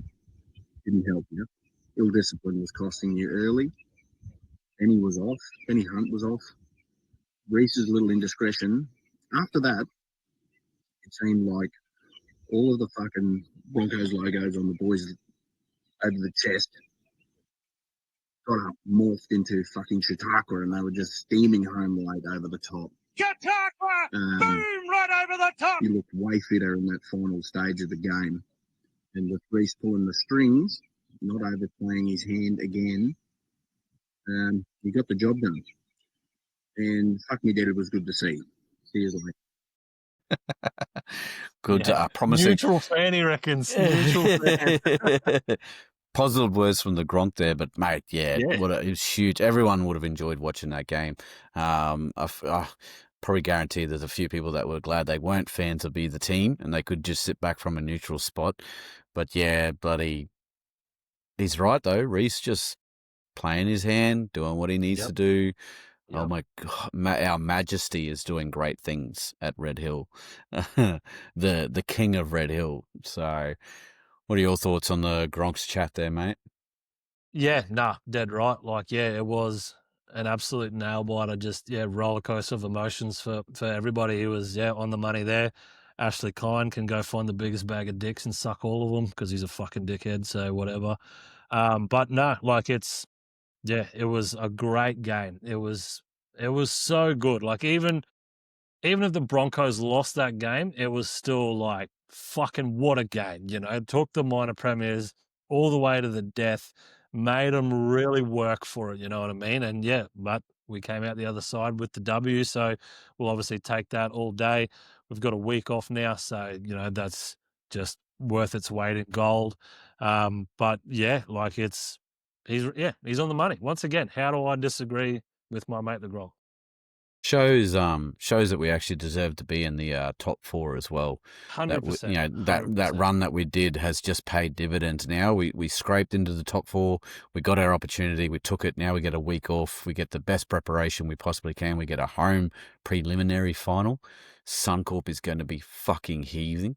I am potentially going to try and sweet talk the missus into letting me go down for it. But so if I don't, you know that failed, Thoroughbred. So had to do better. But yeah, we'll move on from there. Just real quick, so it looks like the Doggies and the Panthers are at 4:05, so our slot that we had today. So I'm going to guess that means that the Sharks and the Raiders will be the Saturday. So that won't impress Ricky too much with the short turnaround. Give him another thing to whinge about. Yeah. Exactly Yep. So, but we'll just have a look. So obviously we've got Judiciary, we've got Paddy Carrigan, Reece Walsh, got some issues there. Interesting. Patrick was the only one that went on report out of the game. Reece didn't. So we'll see what happens there and whatnot.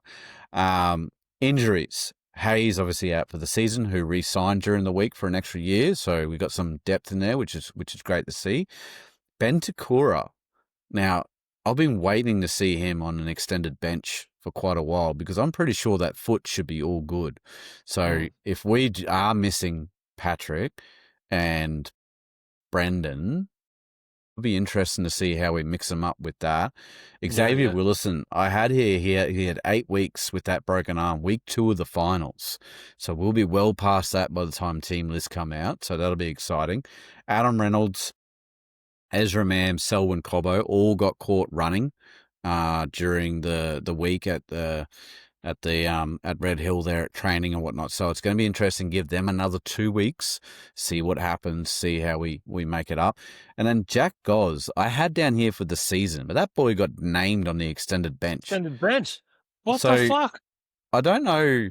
I don't know if that's because we ran out of people to name or not. Like, surely not. But yeah, I mean, I know other sports, when it comes to a broken collarbone, the turnaround's like the next week. MotoGP guys are back on the bike within a week sort of thing. So, but I just thought I would assume that, season over, especially when you're using your shoulder with such contact sort of thing. So Yeah, it'd be interesting to see whether he makes a return or whether he's available if Brendan's out or, something like that. So I'm pretty confident that we put forward a pretty strong team, whoever it is out of the Dogs and Panthers. A little thing in me fucking hopes it's the Panthers, and we get to be the ones that stop their fucking reign. That would be the redemption that I need. It'd be better if we did it in a grand final, but it's not going to work out that way. And we could have possibly just watched a grand final preview of what happened now, because, like, as much as we did bash them out, I think the Raiders can go ahead and beat the Sharkies, and then they will have to deal with the Storm. So that's going to be an interesting. Is that right? Yeah, that'll be a good game. Raiders, I don't know. I would nearly back the Raiders in for that one as well. So we could see a Broncos Raiders grand final. Yeah. Before this weekend, it could have been a Broncos Roosters NRLW grand final, but Sam Walker and the crew fucked that up entirely, didn't they? Yeah. Anyway, we'll move on from that. Obviously, we don't have an upcoming game preview. We will be doing a podcast next weekend where we'll know, who we're facing and whatnot, so we can do a proper preview on that, go through our expected team list, have a general chat about what's going on. Just real quick, while we are on it, we will have a quick look at our friends at the gambling house here. They're not, obviously they're not sponsors of ours, so I'm not going to give them a shout out, but let's have a look. Grand final winner. We are into $3.60. Ooh. That was $5.50 prior to this game. Yes, sir.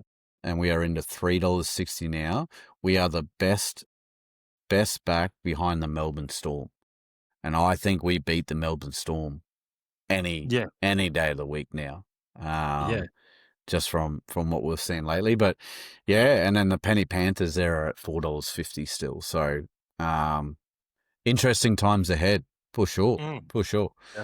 Definitely. Okay, so you've made it this far, Thoroughbreds, real quick. We're at the end here. We're gonna sign off soon. the Bronco bet hit. It's only taken Finally. us, what are we, 54 episodes in? Yes. It's only, finally, a year and a half. We've hit a Bronco bet. We've hit 4. All of us have lined up. We've picked a leg. It's come off. We didn't have what we were meant to have on it. I forget what the return was, but anyway, we didn't have what it was. And no one has sent in our slips. So if you have made it all the way to the end of this, please comment on whatever you're listening to, whether it's YouTube, Spotify, whatever, or DM us or do something. We're on TikTok, we're on Facebook, Instagram. Send us a message and say Bronco bet, got up, or congratulate, or something, or I want to give away because of the Bronco bet. But you have to say Bronco bet. And we'll get you guys, whoever comments over the week, we'll draw yous out of a hat next week, and we'll do like a free giveaway sort of thing, be a hat and some stuff. So just sort of, because no one sent a slip in, we can't do the money thing that we want to. But this shows why when we put up Thursday best bets, you just got to jump on one leg. Grab Langer's leg, grab Gronk, grab Ringers, grab mine, put 1 cent on it, do whatever, but just send us in your slip of it winning. And if the Bronco bet hits, we'll do the cash prize. Otherwise we'll just do this again if no one sends it in. So, but yeah. And in other great news, we were 75% this week on the Road to $1 million, which we renamed as the Ultimate Hail Mary for the final series. But 75%, we only dropped 3 legs out of the 12 that we put on. And that was paying, what was that paying? Do you remember what that was? 16,549. Whew. Bugger. Yeah. Missed it by that much. Yep. But that's why we gamble for fun and not for the rent. So only putting in a few things. Any other chat from you, mate? No, yeah, Thoroughbreds, yeah. Start commenting away, go into the draw. We can win a crisp hat. It's good. This is still the same one. I wear it every fucking day. And look, it's looking sweet. There's no dramas at all. So good quality hat. It's good. But no, mate, it's good to see Broncos get up. Obviously, week off is gonna do wonders for us, both in the injuries and just, retraining, getting their halves sorted out. Reynolds coming back, possibly. Mam coming back, possibly. It's exciting times for the Madgesty. He's got a bit of a headache coming up to who he's going to put out as his, final 17 against Panthers, Bulldogs. Doesn't fucking matter. He'll be verse against. We'll pump either team. So, no, it's good, mate. It's good. Good to see. Good to see. Good to be a Broncos fan. Good to be a Thoroughbred right now. So, we'll take these opportunities when we can, and we will relish every moment, mate. Perfect. Righto, Thoroughbreds, that is us done and dusted for this week. Send us your thoughts on the game. What did you like? What are your opinions? Do you agree with us and all that sort of stuff? If you're listening to us, you found us, so please share us around with all your mates. Let them know. We are the number one Broncos podcast that we listen to anyway. So hopefully we can be that for you guys as well. Head over to our socials on Facebook, Instagram, TikTok. A like on our post costs you guys nothing, so please just hit that like button, smash it. Comment gives us motivation, also creates good engagement. Really like the community that we are building and the chat that we have. Sharing our content introduces the pages to others, and hitting the favorite button helps us with engagements if it's possible.